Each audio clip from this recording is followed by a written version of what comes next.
Hi everyone, my name is Eli Zians from NCSY's Southern Region. Special shout out Boca Raton, what's up? A special thank you as well. The very honored and privileged to be here with NCSY alumni sharing some words of Torah. Just to share a thought and idea on this week's Parsha, Parsha's Bo. It's been about 100 years and the Jews were in Egypt and all was going well. They were prominent citizens, they were successful businessmen, people of wealth and influence, members of society. And then things happened, and through a series of events, the Jews woke up one day in Egypt and found themselves not being the prominent citizens, being in government, owning a business, but rather they found themselves as slaves, and their lifestyle and their lives were completely flipped around and were in disarray. And once a person finds himself in such a situation, you have two options. You have two perspectives on how to see and how to view your situation.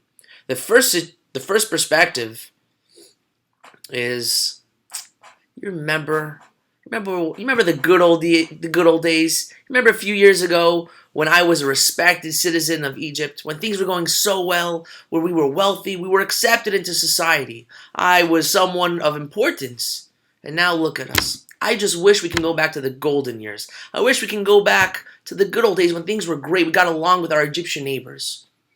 I wish we can have the status quo of how it used to be. That's the first perspective.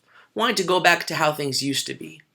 The next perspective, the next mindset would be, I don't care how things were. I don't care what happened. The fact is, if it happened once, it can happen again. And you know what? I don't want to go back to the status quo. I want more. I want something different. I want something great. I want to get out of Egypt. I want to go to Har Sinai. I want to get God's Torah. I want to have that exclusive and intimate relationship with the Almighty.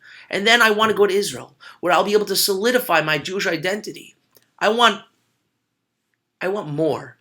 They're thinking ahead. They're thinking to the future. Those are the two perspectives. And something very interesting, just to point out, we find in this week's parsha, V'chamushim, the pasuk says, V'chamushim alu b'nei Yisrael.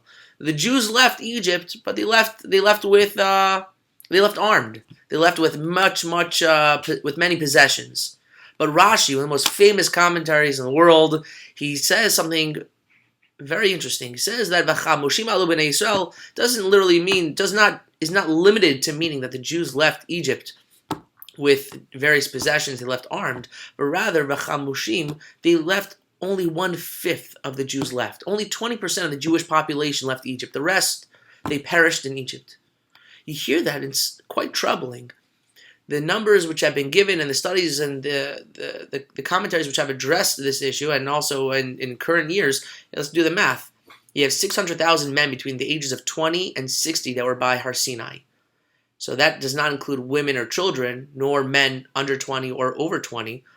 So they estimate anywhere between 2 to 3 million people. That means, let's say, 2 million people. 2 million Jews were by Har Sinai. 2 million Jews left Egypt. That's only 20%. That means 8 million Jews perished in Egypt. It's another Holocaust. God.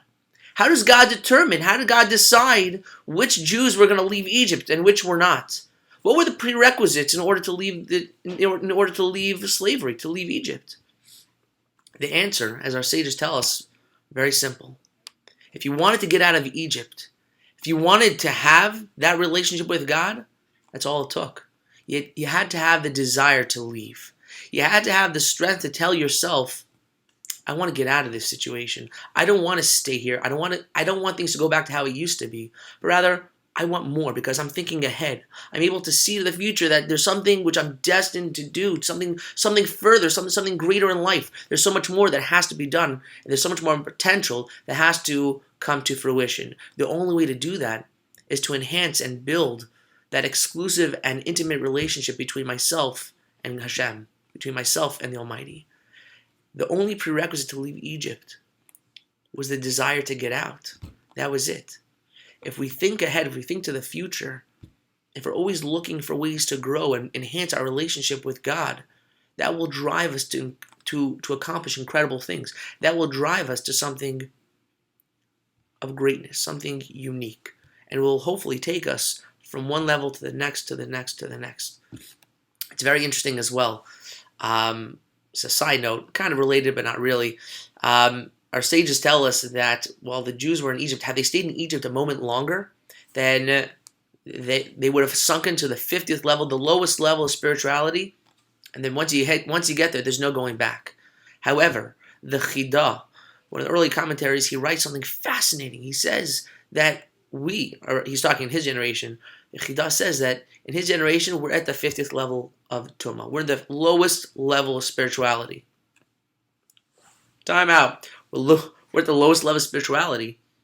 But our sages already told us, had the Jews gotten to that level, there's no going back. Judaism as we know it would cease to exist. There'd be no more. So how is it possible that we, today, in today's society, 2016, we're in the lowest level of spirituality? If you look around the world, there is more Torah being learned now than there was in the history of the world. There's more yeshivas now than there ever have been. There's more shiurim now than there has ever been in the world. So how is it, if this is the lowest level of spirituality? It's not so bad. All right, chain me to the wall. The answer, he writes, is something so simple yet so profound. He says the difference between our generation and the generation of those in Egypt, the only difference was, while they were in Egypt, they didn't have the Torah.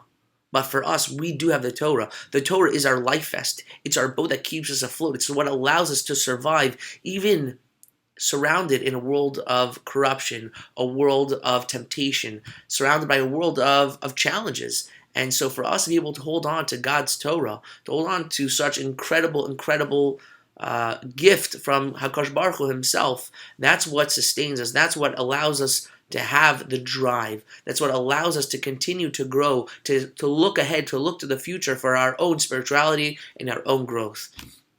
And God willing, we should always continue to have that right perspective, one where we look to the future, where we look for growth, we look to enhance our own Jewish identity, and we want more. We don't want to settle for how we have been. No one wants to be content, but we should rather always strive for more, to learn more. There's more to do, there's more to accomplish, and I'm sure I'm able to make a greater difference in the world.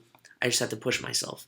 We should always have that mentality, have the right perspective, and to hold on to what we value, to hold on to what we have, the most precious gift in the world, and that's the gift of Torah. And by doing that, we're able to survive, and God willing, to maintain our strength for years to come.